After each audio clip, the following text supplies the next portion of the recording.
Shalom. First and foremost, I have to give all praise and glory to Yahweh Ba'Shem Yoshai, Ba'Shem Rakakadosh. Much respect to you. Akim and Agafim, push the work of the Lord in true faith, sincerity, and putting our bodies in sacrifice, man. So today in this lesson, this edification, I'm going to basically talk and go over, basically concerning the false religion of Islam, man. And ultimately how the Lord is ultimately not dealing with Islam, man. With Muslims, man. Because especially in time, the in the times right now, apparently Ramadan, started yesterday. It started today or something like that, man. And I got inspiration to do this lesson, man, because ultimately, I'm a brother that's in school and basically, I can see, this Ishmaelite man, this Ishmaelite girl, and she's basically very like you can see the pride that she has of being a Muslim. And you got Jake out here, you know, turning into Muslims and shit, man. That's the new thing now. A lot of people are turning Muslims now, and joining Islam, which is off according to the scriptures. And especially, you Jakes, you so-called Negroes, you so-called especially so-called Negroes, man. You gotta remember that you gotta know history, man, and you have to ultimately know that the Ishmaelites, who are the so-called Arabs, the Arabs, they ultimately put you in slavery, man. So why are you following a religion, you know, of people that put you in slavery, man? You know that's off. You got Jake out here, you know, ultimately, turning into Muslims and shit, keeping the Ramadan and shit, being fake Muslims out here. It's just a joke, man. It's ultimately just a joke. Jake will do anything but turn unto the Lord, man. You know? But first, let's go to the book of Genesis, chapter 37 and verse 25, man. Because the Ishmaelites, who the Arabs, is hidden history that they ultimately put the Israelites in slavery, man. The so-called Negro, Latino, Native Americans. They put Israelites in slavery. And also, man, that the Ishmaelites, who are the Arabs, they're actually the one of the first people to get into having slaves and all that. They actually taught ultimately the white man ultimately how to operate a slave trade and stuff like that, man. These Ishmaelites been heavy unto slavery, heavy unto incorporating slaves and stuff, man. So let's go to the book of Genesis chapter 37 and verse 25. This book of Genesis chapter 37 and 25, and it reads, "And they sat down to eat bread, and they lifted up their eyes and looked." And no, Slug. Let's start at 23. This book of Genesis chapter 37 and verse 23, and it reads, "And it comes to pass, when Joseph was come unto his brethren, that they skipped Joseph out of his coat, and his coat of many colors that was on him. They took them and cast him into a pit, and the pit was empty, and there was no water in it. And they sat down to eat bread, and they lifted up their eyes and looked, and behold, a company of Ishmaelites from Galilee with their camels, being spicery and balm and mirth." So the Ishmaelites are the Arabs, man. Going to carry it down to Egypt. So, basically, Joseph's brothers, they seen, a company of Ishmaelites because they ultimately were going to sell, their brother, man. In verse 26, "And Judah said unto his brethren, What profit is it if we slay our brother and conceal his blood?"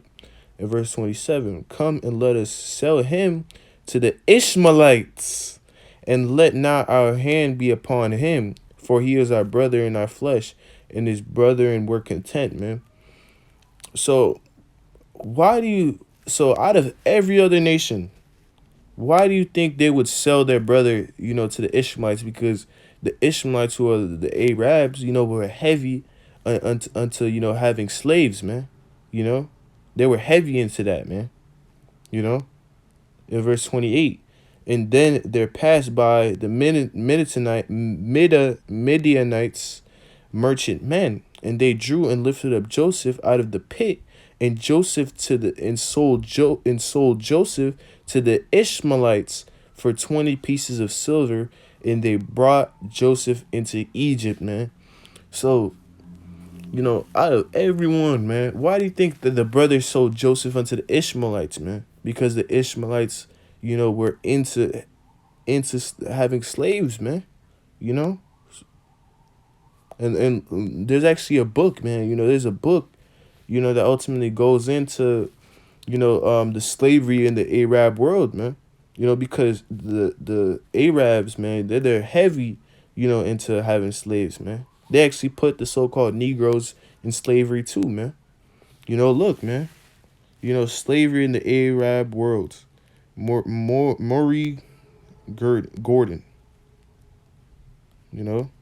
Look, you see, these are all things that occurred, in the, this is another book, Arab Muslim Worlds, Architect of Slavery in Africa. So the open letter to Louis Farrakhan, man. This is actually that's crazy. That's a rebuke to Louis Farrakhan, man, because Farrakhan, he promotes Islam and all that, but little do you know that the religion that you're following, these are the people that put you in slavery, man. That's a Negro right there. Look at the picture closely, man. Look at these pictures, man. That's a so-called Negro man, and you can see these Ishmaelites, are selling them. They're selling slaves.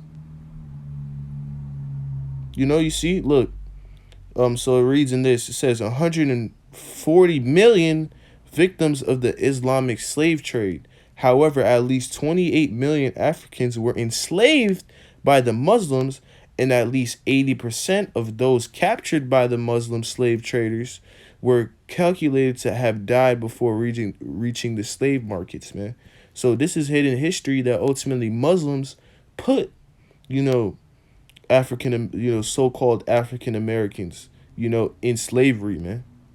There are many books, and resources that prove, that ultimately these Arabs, put us in slavery, man. It's not only just Esau, man. It's not only just Esau. You gotta wake up and notice that all these heathens put us in slavery too, man. But Esau is just the main person, you know? Man? Let's go to another precept. Let's go to the book of let's go to the book of Psalms chapter 83. Because there was multiple heathens, that put us, that grouped up to ultimately put us in slavery, man. And Ishmael, which are the Arabs, are part of that, man. So let's go to the book of Psalms chapter 83. This book of Psalms chapter 83 and verse 1. And it reads, "Keep not thy silence, O God, hold not thy peace, and be not still, O God. For lo, thine enemies make a tumult, and they that hate thee have lifted up the head," man. So loan thy enemies. And who are our enemies? People question. Our enemies are the people of other nations, man. Whoever is not an Israelite, who's not a part of the Israelite nation, is an enemy to us, man. For lo, thine enemies make a tumult, they basically grouped up, man. And the agreement, and they that hate thee have lifted up thy head. In the scriptures, it says the heathen shall envy thee. So that shows that there are enemies, man. In verse 3, they have taken crafty counsel against thy people, and consulted against thy hidden ones, man. So it says they have taken crafty counsel. Something that is crafty is very sneaky, deceptive. Council means a meeting, they grouped up, against thy people. So they planned to ultimately come against, thy people, which is Israel, man. In verse 4, and they have said, "Come, let us cut them off from being a nation, that the name of Israel may be no more in remembrance, man. So they all these heathens, came, and grouped up, and teamed up, to ultimately take the nation of Israel down, and let us cut them off from being a nation, that the name of Israel may be no more in remembrance. So one of the tactics they used, to cut us off from being a nation, was to ultimately beat our heritage out of us, via slavery, you know, basically removing us, putting, a lot of philosophies, putting different religions to ultimately deceive, Israel and all that, you know, because the average person does not know, the average, so-called Negro, Latino, Native American does not know that they're an Israelite, man, that they're children of God, due to these heathens ultimately, having these devices to ultimately, make sure that Israel may be no more in remembrance. But the Lord, has ultimately, brought, the knowledge back, and has woken up the people, woken up Israel again. In the land of their captives, they shall remember themselves, man. But verse 5, for they have consulted together with one consent. So all these heathens, they consulted together with one consent, one goal, and they are confederate against you. Something that's confederate, is means you're against. You know what I'm saying? You know. In verse 6, the tabernacles of Edom, which is Esau. We know who Esau is, a so-called Caucasian man, so-called white man, and the Ishmaelites. Whoo, the Ishmaelites. Why are the Ishmaelites second? Why do you think the Ishmaelites are second? The Ishmaelites are the Arabs, and of Moab, and the Hurricanes, man. So look, Ishmael is one of the main people, man. To ultimately put us in slavery, man. And notice how he's the second one. He's the second one. So he's one of the main ones. He's top two, man. Top three in the list, man. You know. So why are you ultimately, following a religion that your oppressor, holds, man? You know? And they put you in slavery, man. And now let's go back to this precepts. All right. All right.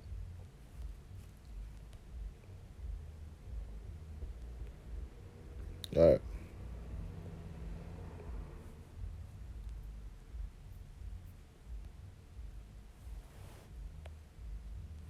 Let's go to the book of Joel, chapter 3. All right. Yeah, let's go to the book of Joel, chapter 3. This book of Joel, chapter 3, starting at the first verse. And it reads, for behold, in those days and in that time, when I shall bring again the captivity of Judah and Jerusalem. So the Lord said he's going to bring the captivity of Judah and Jerusalem. Judah representing the southern kingdom, which is so-called Negroes, and Jerusalem representing the northern kingdom, which is the so-called Latinos and natives, man.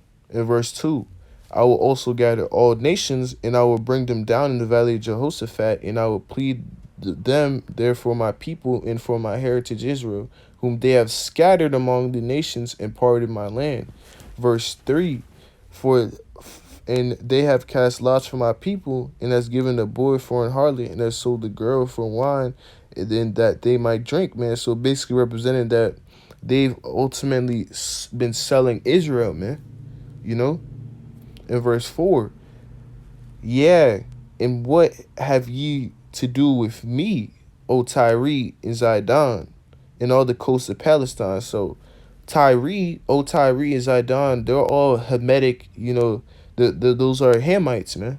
They were all Hamitic lands, and all the coasts of Palestine. And the Arabs, are in the coast of Palestine, aren't they? And will ye render me a recompense? If you recompense me swiftly and speedily, I will return your recompense upon your own head, man. So, the Lord said that He's ultimately going to recompense judgment back on, the Hamites and the Arabs, which the Arabs, which are the Ishmaelites, you know, because what they done, they put, ultimately Israel in slavery, man. You know, in verse 5, because ye have taken my silver in my temple and have carried unto your temples my goodly pleasant things. There's actually temples, and where these Muslim and Islamic people dwell. That's actually, things that they stole from us, man.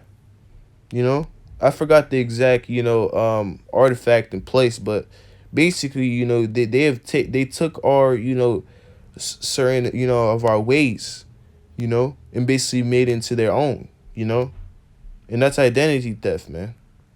You can't steal someone's thing. That's plagiarism.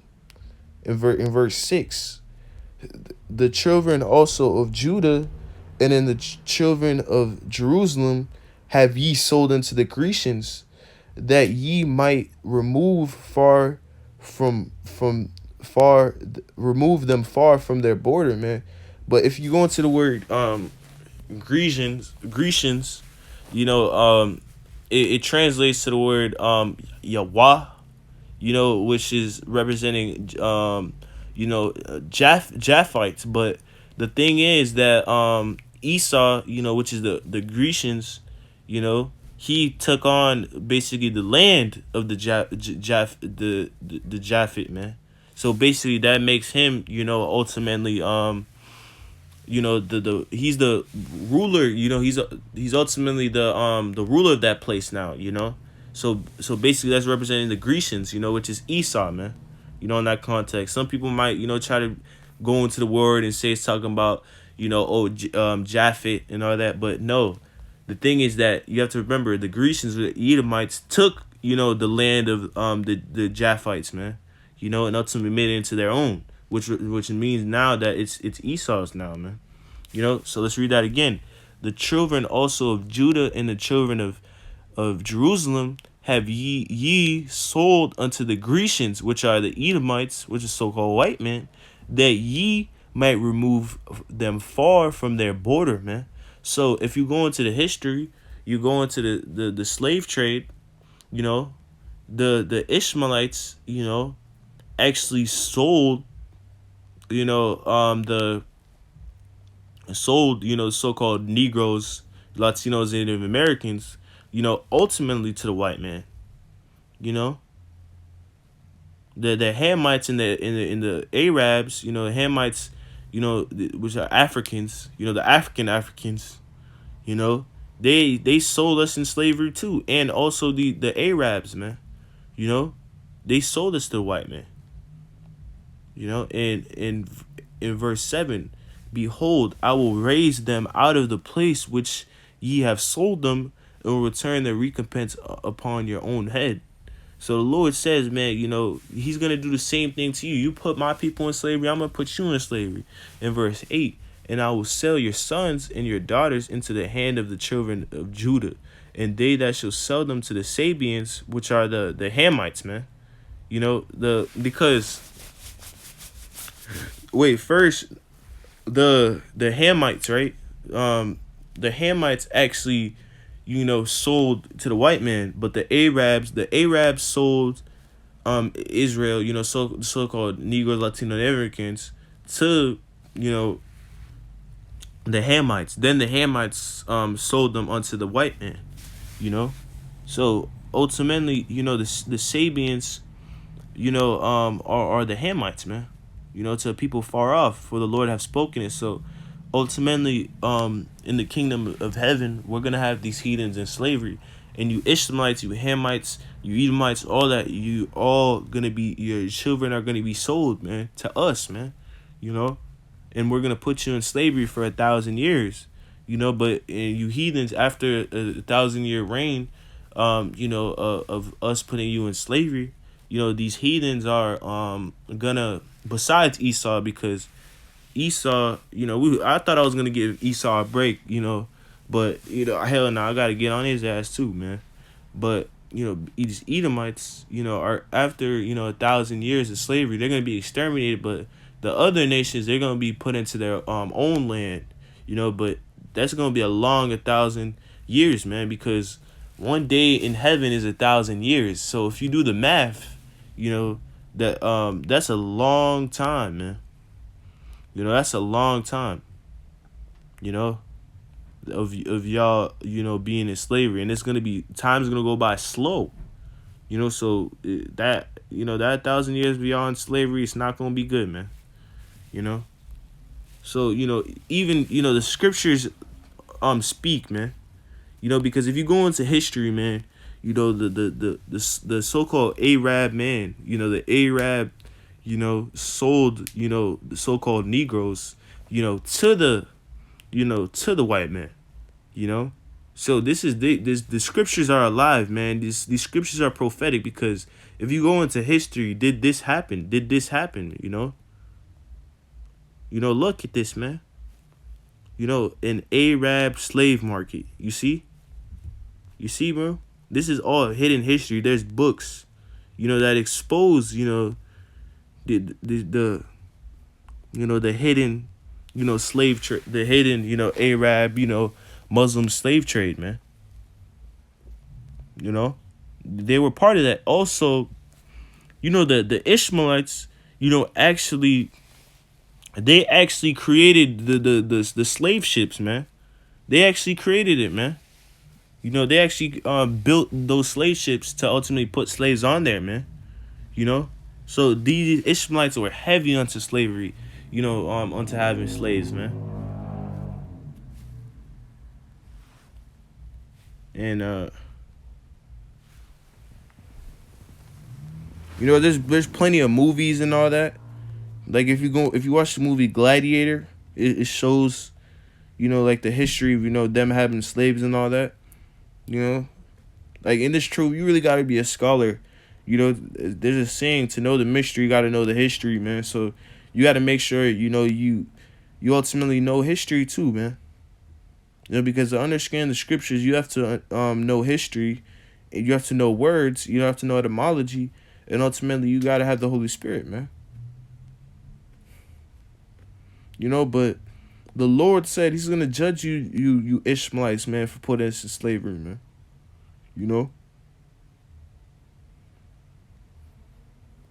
All right, and now let's go to the book of Jeremiah, chapter 2 and verse 11.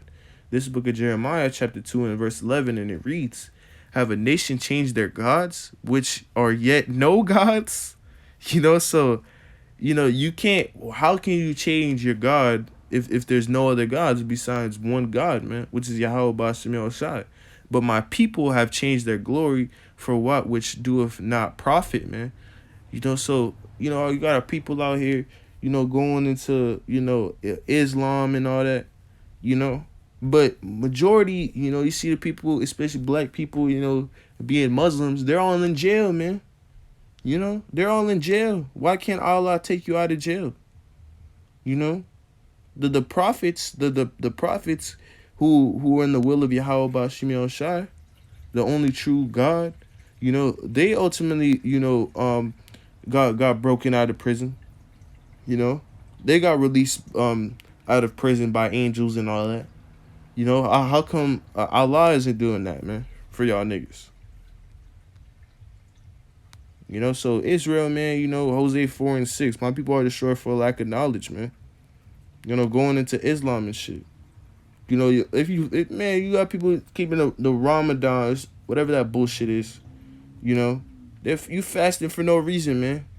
I remember I watched this dude's one of this dudes on TikTok's video. He was like, "Oh, I'm off for a month. May this Ramadan bring me peace." And he's a damn Jake, man. I'm like, "What you doing, man?" But these niggas are really gonna get it, man. When all hell breaks loose, then they're gonna start trying to turn into the ways of Yahweh Ba'ashem Yahushai, because ultimately that Allah shit is not gonna work, man. Because at the end of the day, all Islam is, they just worship idols, man. Allah is an idol, man.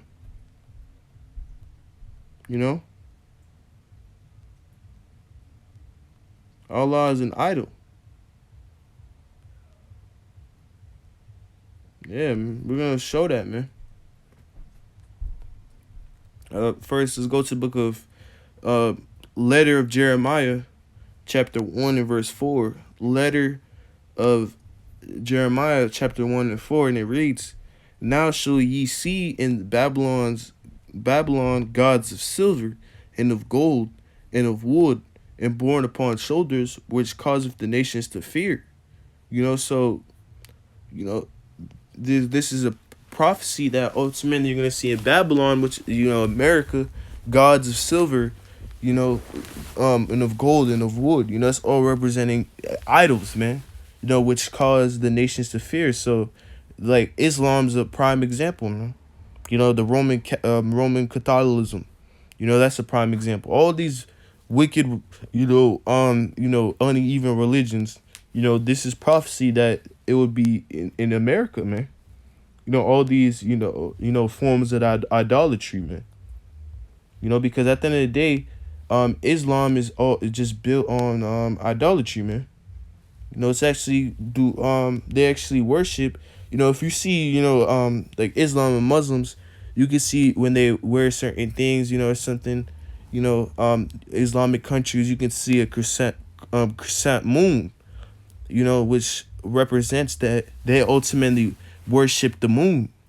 Because if you really look at it, the religion of Islam was ultimately here since the beginning, man. It's for a long time, since the ancient days.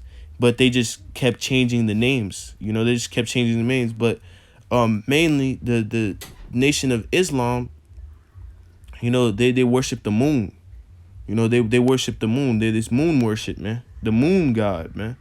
And let me show that real quick, man. Yeah, man.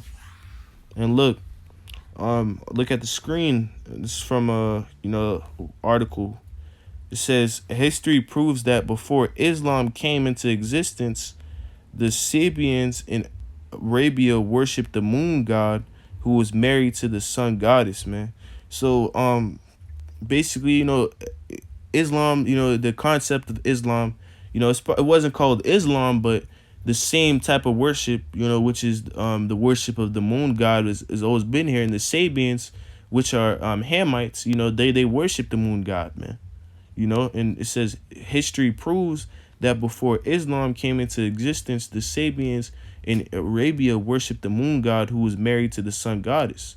They gave birth to three goddesses who were called Allah, Al-Azwa, and Manat. They became idols and were worshipped throughout the part of the world as the daughters of Allah. So Allah, the concept Allah, came from the moon god, man. The moon god worship. So if you saying, oh, I worship Allah, you that's an idol, man. Because that ultimately that originates from the moon god, man. Which is an idol. You see, look, you see the moon god. It's kind of like you know how Superman has instead of how Superman has a S on his chest. The moon god has a moon on his chest, man. You see it? It says the moon god from all four sides. Note the crescent moon carved on his chest. You see it, man? See? That's why you got to go into history, man. You got to know the full truth, man. You got to know what you worshiping, man. Because a lot of these niggas out here don't know that they're worshiping the idol, man. They think it's cool, worship, being a Muslim and shit. Look, man, and all right, and let's read. So this is the moon god. This is information on the moon god. In the archaeology of the Middle East, and it reads in this excerpt, the religion of Islam has as its focus of the worship of a deity by the name of Allah. Allah, which is, when we just read the other excerpt, it's Allah, originates from the moon god, man. The Muslims claim that Allah in pre-Islamic times was the biblical god of the Paraks, Putarax, no, Pariax, prophets, apostles. The issue is thus one of continuity. Was Allah the biblical god or a pagan god in Arabia during pre-Islamic times? The Muslims of the Muslims' claim of continuity is essential to their attempt to convert Jews and Christian. For if Allah is part of the flow of divine revelation in Scripture, then it is next step in biblical religion. Thus, we should all become Muslims, man. So their whole goal is to try to get the whole world to become Muslims and all that. But on the other hand, if Allah was a pre-Islamic pagan deity, then its core claim is refuted. Religious claims often fall before the results of hard sciences such as archaeology, man. So archaeology is a way to see if a religion is true or not. We can endlessly speculate about the past or go and dig it up and see what the evidence reveals. This is the only way to find out the truth concerning the origins of Allah. As we shall see, the hard evidence demonstrates that the God Allah was a pagan deity. A pagan deity. So the Allah is not true, man. Allah is a pagan god, man. In fact, he was the moon god who was married to the sun goddess, and the stars were his daughters, man. So, the Allah is an idol, man. It's a pagan idol. It's a pagan deity, man. So you niggas are out here worshiping a pagan, deity, man. So, even, you got archaeologists, they do research, they do all that, and they see that ultimately, the Allah is not real, man. They do hard evidence, man. This is coming out the horse's mouth. This coming out the horse's mouth. This shows that the religion of Islam is a lie, man. It's not real. It's pagan. Allah is not real. You call on the name Allah. Allah, if you go into the true word Allah, Allah just means God, man. You don't even know your God's name. You're just calling him God. But every God has a name, and there's only one true God, and his name is Yahweh Bahashem Yahushai, man. Meaning he exists. Yahweh means he exists. He is. He exists. So ultimately, this moon, this moon god, which is Allah, so AKA Allah, is a pagan god, man. And this is another excerpt, and it says Islam, true or myth. Introduction to basic facts of history. Moon worship has been practiced in Arabia since 2000 BC. The crescent moon is the most common symbol of this pagan moon worship as far as back as 2000 BC. So moon worship, which is Islam, because if you're being a Muslim, you're just worshiping the moon, man. It's been practiced since 2000 BC, but but ultimately it wasn't practiced, if you look at it, from a different context, technically it wasn't, practiced since 2000. It was practiced before that, but the thing is, it kept having his name changed and all that, In Mecca, in Mecca, where there was a god named Hubal, who was lord of the Kaaba. This Hubal was a moon god, man. And even if you look at one of Esau's space stations, it's called Hubal, so the Hubal, which comes from Hubal, the moon god, which shows that even Esau, worships these gods too, these idols, man.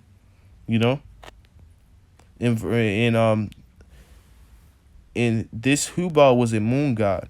One Muslim apologist confessed that the idol of moon god Hubal was placed upon the roof of the Kaaba about 400 years before Muhammad. Yeah, we about to go into Muhammad too, man.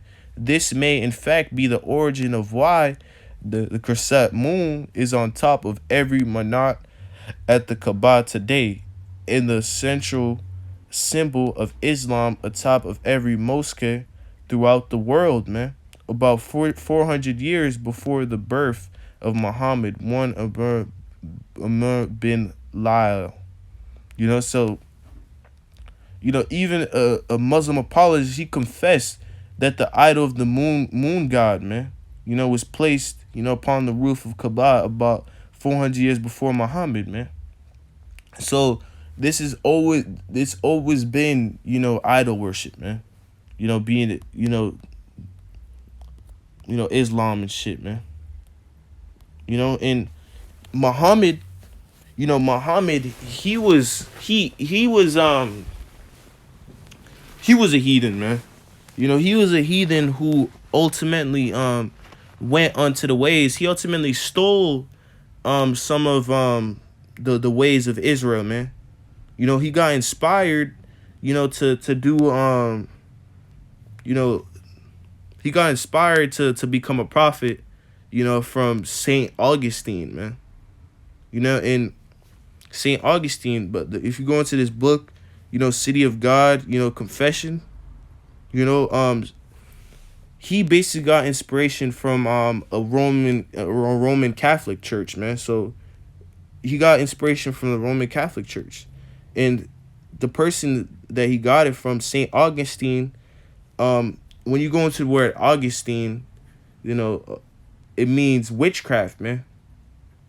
It means witchcraft. So basically, man, Muhammad was not in the right direction, man. He was not in the right direction. And also Muhammad, even in the Quran, it says that ultimately these heathens should worship, Israel, man. So basically Ishmael got inspiration from Saint Augustine, and he also tried to get some stuff from Jake, man, Israel, man. He stole some of the concepts and twisted it and made it to his own, religion, man. So Muhammad, man, Muhammad was he was wicked too, man. He was wicked as fuck. And y'all praise this nigga like he's like Yahweh Shai or some shit, man. But yeah, Muhammad was wicked as fuck too, man. And let's go to the book of finding precept. Alright. Let's go to the book of Isaiah chapter 48 and 12. Isaiah 48 and 12, and it reads, "Hearken unto me, O Jacob and Israel, my called. I am he, I am the first, I am also the last," man. So the scriptures didn't say hearken unto me, Islam. No. He said hearken unto me, O Jacob and Israel, man. So the Lord is only wants, Israel to hearken unto him, man. I am he, I am the first, I am also the last, man. So the Lord didn't call you Islam, you Muslims, man. He didn't call the nation of Islam, man.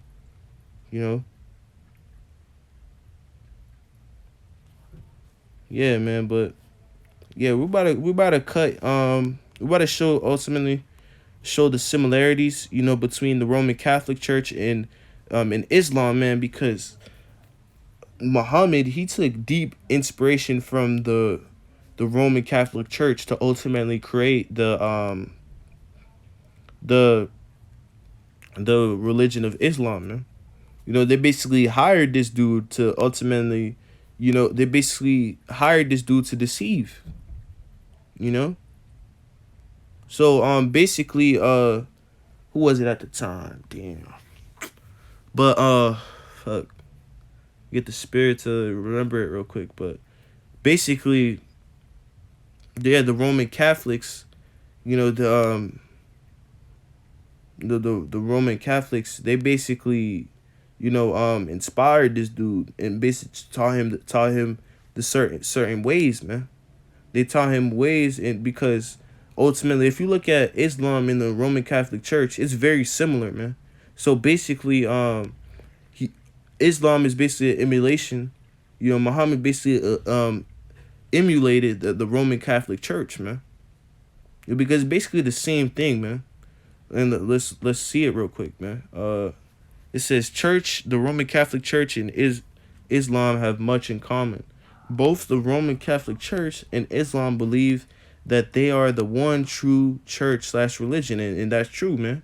The Roman Catholics think that their religion is the one true, and even Islam, these Muslims think that that's the only true religion, and the Roman Catholic Church and in the Islam require mandatory fasting. So they do the same things, man. The Ramadan, you see Islam, do mandatory fasting and all that. And three, the Roman Catholic Church worships and prays and gives titles to God, to Mary, or as the Ishmaelites would say, the Muslims, they would pray, to Maryam, which is the same thing. They both pray to Mary, and to say to Maryam, Allah has chosen thee, He has made thee exempt from all the stain. The Marian Roman Catholic Bible, that's quoted, from the Marian Roman Catholic Bible. The Roman Catholic Church and Islam base their salvation on a complicated system of works and deny salvation by the faith alone. There is no assurance of salvation in either religion, man. So, they have no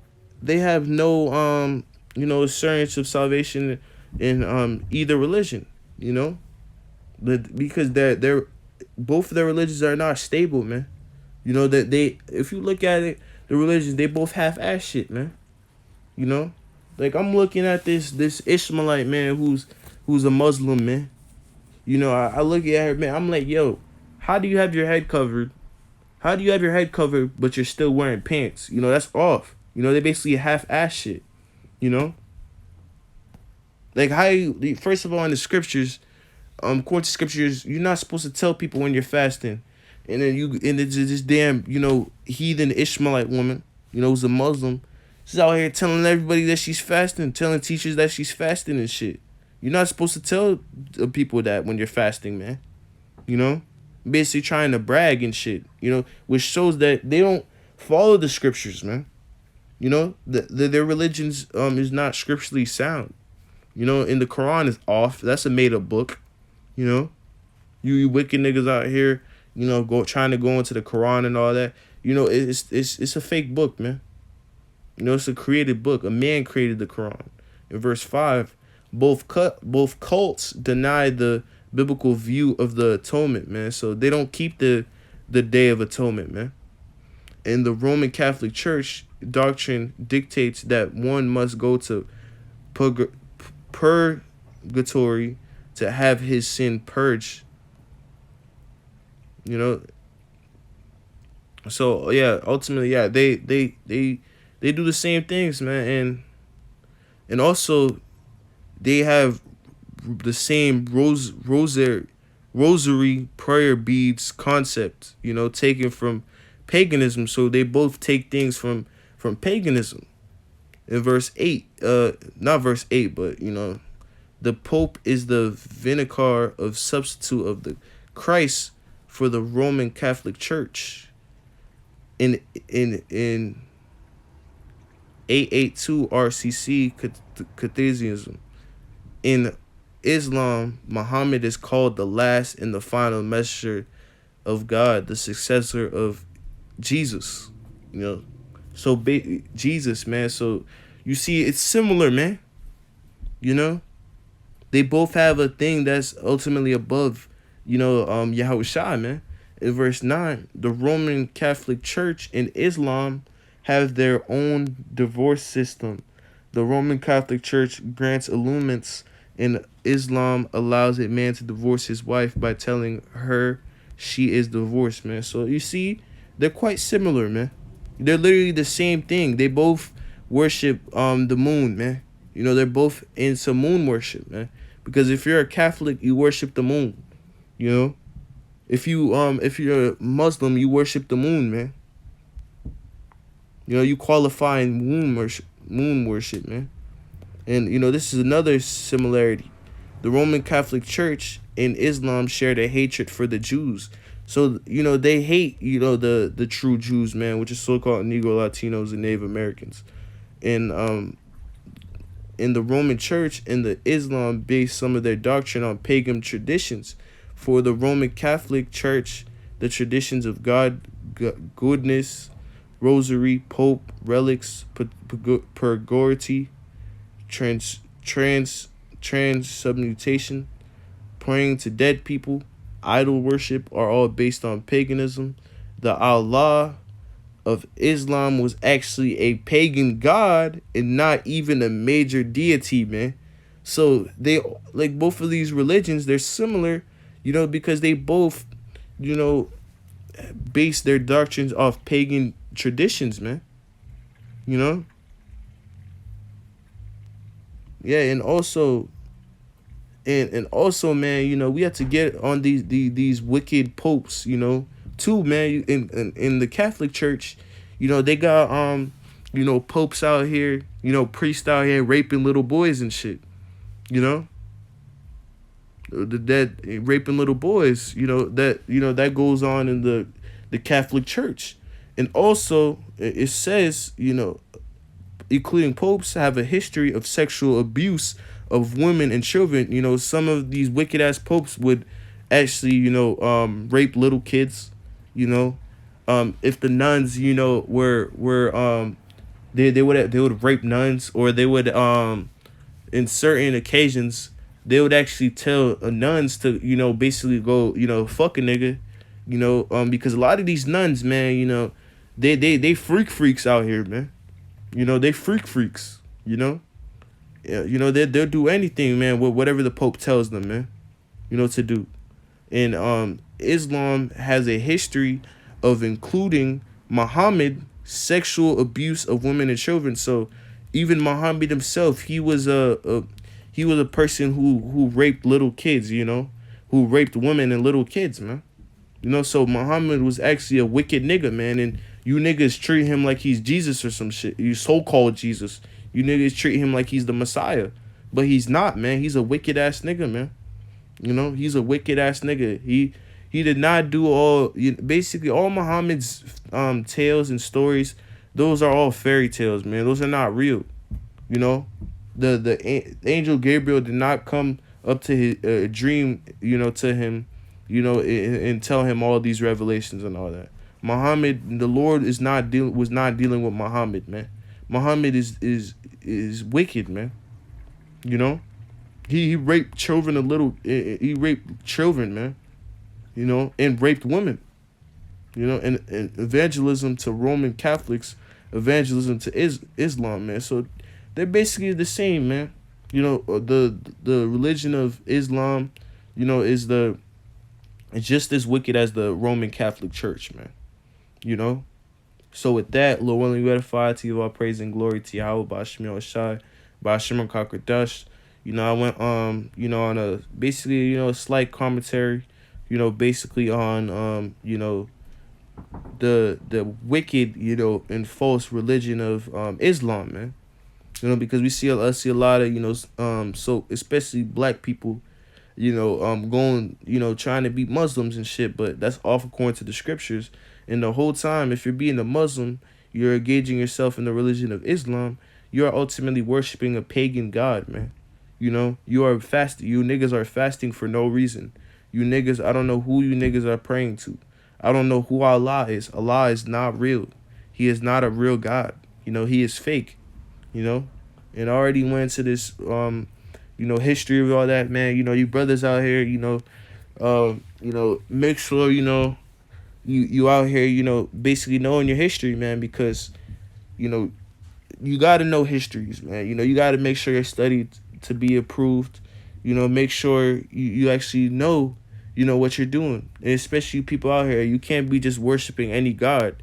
The scriptures say prove all things, man. So, basically, man, I just, basically give it edification, on basically, rebuking, the Islamic, religion, man. So with that, long live fire, let's give all praise and glory to Yahweh Bashim Shai, Bashim Kakadash, Shalom, Abba Ball, death to a miracle.